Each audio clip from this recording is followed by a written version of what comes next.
I need to ask you a very important question if you're in the lawn care business, and that is, how do you plan to make money during the winter time? The reason it's important to me, at least, is there's not a whole lot of businesses out there that can take a significant time off and still do well. Now, let me think of something that can, like professional sports, for instance. Let's say you're a professional football player, and that's, maybe not a business, but for the NFL, let's just say they're able to work and they have stuff going on in the off season, but they make a lot of money and they're able to take a lot of time off and still do fine. Maybe it's not quite the same for the lawn care industry. In this video, I want to give you several different ways that people use to make money. I want to tell you what I've done in the past, what I'm doing now, but I hope if nothing else, it'll at least cause you to sit down and think about it before it gets to that time. You don't sit around and say, oh wow, I ran out of money, I don't have any money coming in this month. So let's talk about 7 different strategies for generating winter income. Today's video is sponsored by Graham Spray Equipment. I've been running a weed control and fertilization business for a long time, and I don't think this is an exaggerated statement to say that the piece of lawn care equipment that I've owned that has made me the most money, and I've used to mow grass, now do weed control, by far, I think, is the 400-gallon Graham spray rig on the back of my truck. If you need a dependable piece of equipment that gives you a great return on investment, at least that's for me, then go to grahamsc.com or give those guys a call. All right, it's a bright sunny day here, so I'm gonna put my glasses on, but let's talk about some of the things that people do to generate money in the wintertime. Now, one thing, if you're running a mowing business, let's just say, one thing you can do is try to get more 12-month accounts. Now, I think a lot of people are doing this. Now, a lot of commercial accounts will pay you 12 months out of the year, and I'm in Alabama, so I understand if you live up north, maybe there's snow plowing, things of that nature, then maybe that works into the equation. I'm not exactly sure. But for down here where I live, people will either do commercial accounts that pay 12 months out of the year, or maybe high-end residential accounts, and they still get everybody paying 12 months out of the year, or at least a percentage of the people paying 12 months out of the year. I think that can be very helpful. I think certainly evens out the cash flow. I think the challenges become if your employees don't have enough work to do in the winter. It's like, what do you do to pay them? You're still getting paid. Do you end up with just seasonal workers again, and you got to figure out what to do as far as that goes. So I don't think it's a perfect solution, but I think it certainly beats just not making any money in the wintertime. Another thing people do, like where I live, the mowing season is maybe they start in March and it goes through October, in October, let's just say, and you can carry on a little further by doing leaf cleanup jobs that might carry you through the end of the year, around Christmas time. And if you do that, you can do it a couple of different ways. You could just keep on taking care of your properties that you've been mowing all year long and charge them accordingly for a leaf cleanup job, and that keeps you on a steady schedule and keeps your employees busy. Or you can maybe advertise and pick up just some leaf cleanup clients that are a lot bigger jobs, a lot more involved, kind of like a one-off job, and that can work as well. So leaf cleanups, in my experience, can keep you a little bit busier through, definitely in November, October, November, into December. By January, most of the leaves in my area, the leaves have fallen if they're going to fall. Now, maybe they're still laying on the ground. You might could do a little bit, but you get the point. It's not perfect solution, but it can help it in the wintertime. Third one I want to mention is one that I've seen really take off lately, and that's the holiday lights, Christmas lights, decor. I think this could be a good option for a lot of people. Now, I've seen a great increase in the amount of people that are doing this, providing this service, as well as the amount of homeowners who are now paying to have their lights installed for them. I believe it is very profitable from my understanding. It's more competitive, obviously, than it used to be. And I think you have to have a strategy on how to do it. Not that it's overly complex. Not everybody likes ladders. Not everybody likes steep roofs. So you got to figure out exactly how you're going to go about that. But if you have the equipment, the manpower, this could be a great complement of what you're doing compared to like mowing grass. Another one I don't think was necessarily on my list, but sometimes, again, I'm in the South, so it stays fairly warm even in the winter.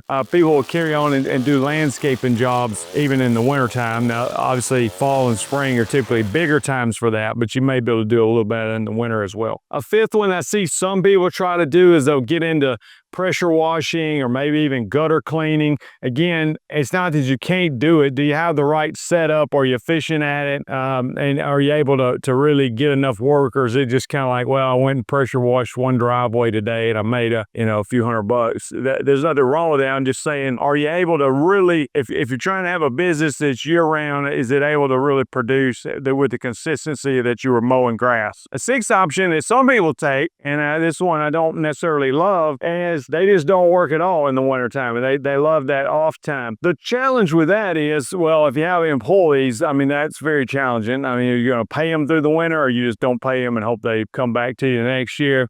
The other situation with that is just you don't make any money, and that becomes a challenge if you're trying to feed your family and things of that nature. So you have to make a lot of money during the busy season, and then you have to build discipline to save the money to budget it for that off season. So I shouldn't have laughed when I said that. It's not a funny situation, but it's a problem. It's a big problem to have no work. Now, if it's not your primary income, not in desperate need of money, but a lot of people need year-round income, and taking several months off with little to no income is not a great option for many people. The last thing I want to mention, and this is what basically fixed the issue for me, and again, this is more relevant for those in the South, but I used to mow lawns and I had some commercial properties, and it could keep some income and some work going throughout the winter, but it was a challenge sometimes. And when I started doing weed control and fertilization, it fixed those problems, because it is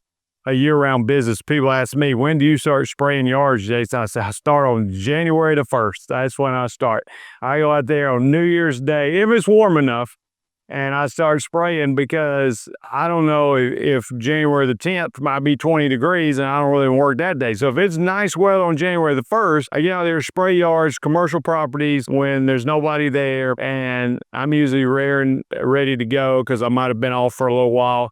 But these big weed control fertilization companies in my area, they work year round. I mean, they may take a couple weeks off around Christmas or so, but there's work to do year round. And for me, that was the solution to the winter income as well as other issues I had. So I'm not saying everybody has to do that, but it's steady income. January is a great month. November's a great month. December's a great month. February's a great month. It's just steady. And I think that ultimately is a better business model than an inconsistent income, which is a little bit harder to plan for. Whatever you're wanting to do, I would encourage you to take some time ahead of the winter to think and make a plan. If I was starting a weed control and fertilization business or a mowing business, I would want to be thinking about that as we enter the fall months at the time of recording this video, because what I don't want to be doing is January stumbling around trying to find a lawnmower because I'm about to start a mowing business, or find a spray tank because I'm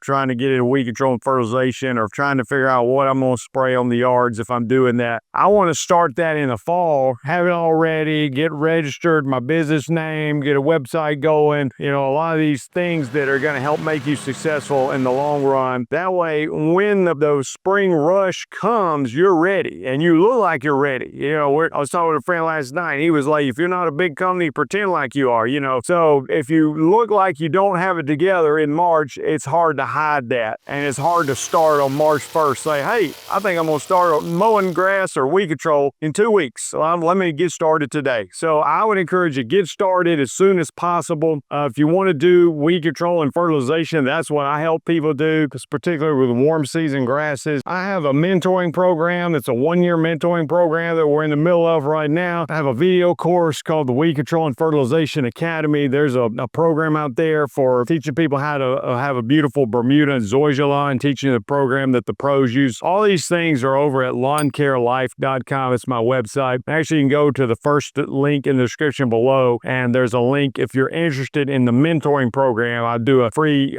discovery call with you to see if it's going to be a fit for you. Again, if it's something you want to do and you feel like having a mentor to help you through your first year would be helpful, then book that call with the link in the description below. What did I leave out in this video? I know I got smart people that watch the videos that often are able to add some value in the comments. So I'd encourage you to do that. Is there something I'm missing, something that needs to be corrected? Go ahead and do that. And I appreciate you watching. If you haven't done so, subscribe to the channel or hang around and watch some more videos popping up on your screen now.